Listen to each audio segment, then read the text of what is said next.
ओहो मोमो, तू बिना वजह घबरा रही है। प्रेम को सब कुछ समझने में थोड़ा वक्त लगेगा। Don't worry at all. Yes darling, वैसे जो हमने चाहा वो तो हो गया। प्रेम मैनेजिंग डायरेक्टर बन गया। तू तो उसके खाने की मनपसंद चीजें बना और अपने हाथों से उसे खिला। हम भी देखते हैं बेटा माँ से कब तक नाराज रहता है।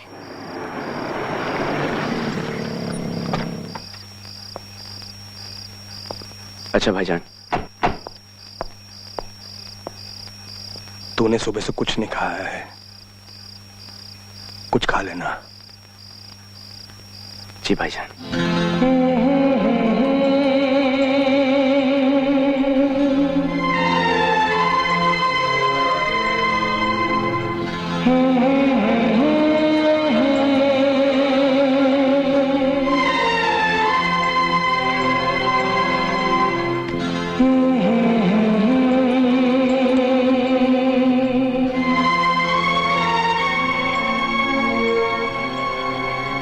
हाथ मुंह धोकर आजा प्रेम, खाना तैयार है।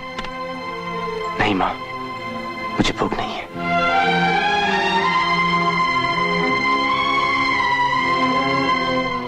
सब तेरी पसंद की चीजें हैं प्रेम, मैंने बनाई है। थैंक यू माँ, मुझे भूख नहीं।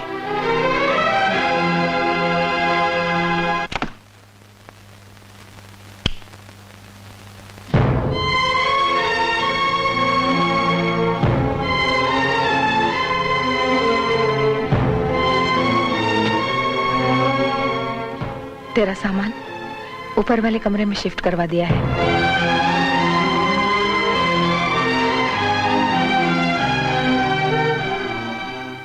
कहाँ जा रहा है? अपना सामान विवेक भैया के कमरे से वापस लाने।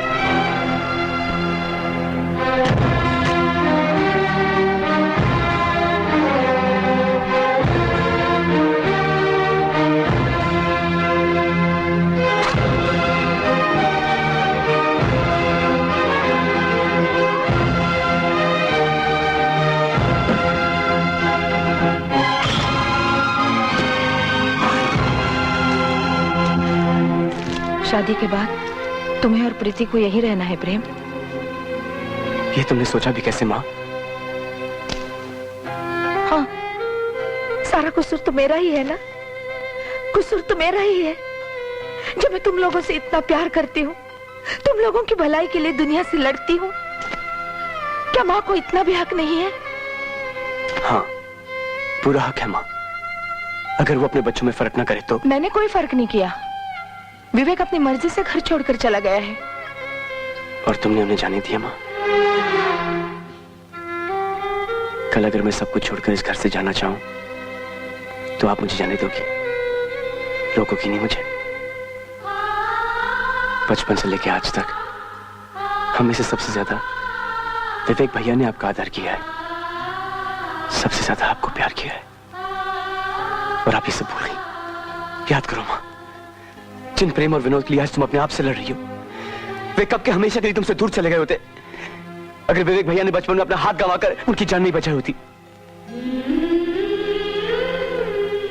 संगीता पे जो बीती है उसके लिए आपने ऐसे विवेक भैया को कसूरवार ठहराया।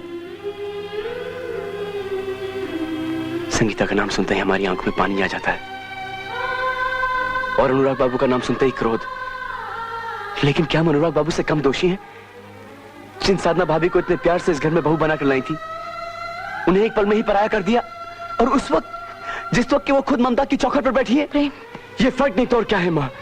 सौतेलापन विवेक भैया ने नहीं, तुमने निभाया है।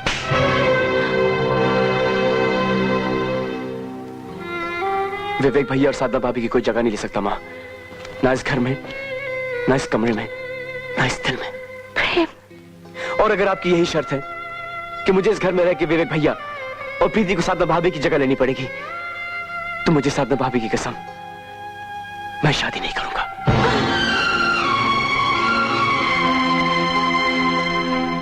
प्रेम, प्रेम। मुझे माफ कर दीजिए अंकल, मैं ये शादी नहीं कर सकता। बेटा, मैं जानता था तुम्हारा यही फैसला होगा। जिस देश में बड़े भाई को पिता और भाभी को माँ का सम्मान दिया जाता है, वहां प्रेम उनकी खुशियों को कुचलकर अपने सपनों का महल कभी नहीं बनाएगा। मैं जानता था। मैंने प्रीति को ये पहले ही कह दिया था।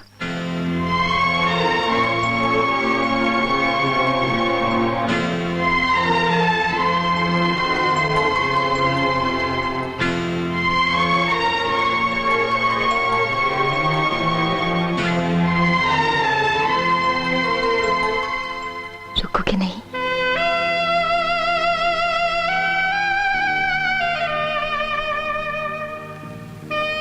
तुम अगर कहते भी तो भी मैं साधना भाभी का अधिकार नहीं ले पाती।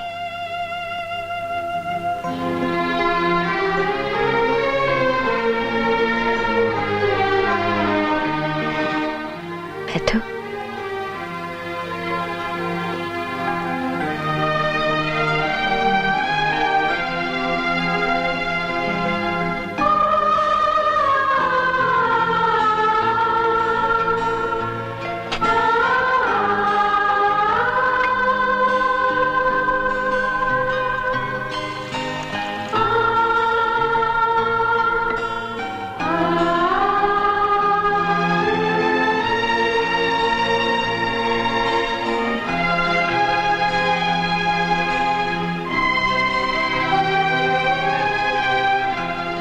हम चाहे बंधन में बंधे न बंधे, जज्बात का रिश्ता तो दिल से है ना?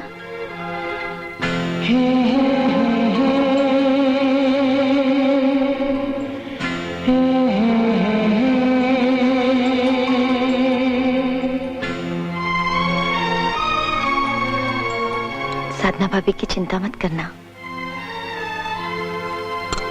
उनकी डिलीवरी की जिम्मेदारी अब मेरी है। एवरीथिंग इज फाइन बेटी, बिल्कुल नॉर्मल डिलीवरी है। संभल के संभल के। अब किसी भी वक्त अस्पताल जाना पड़ सकता है।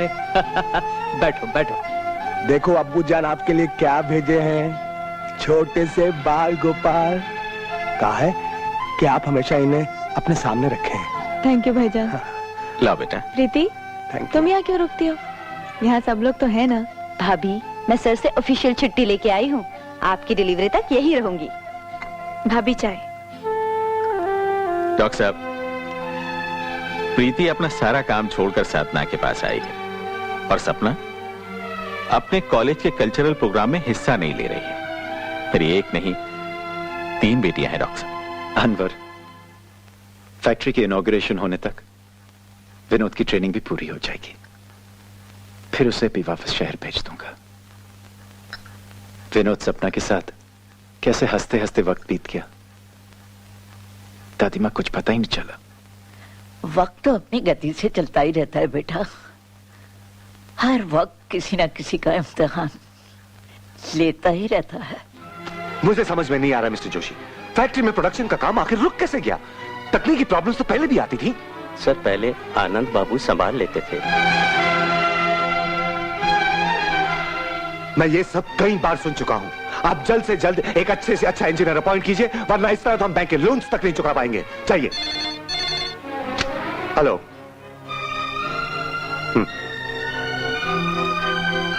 मैं आता हूं।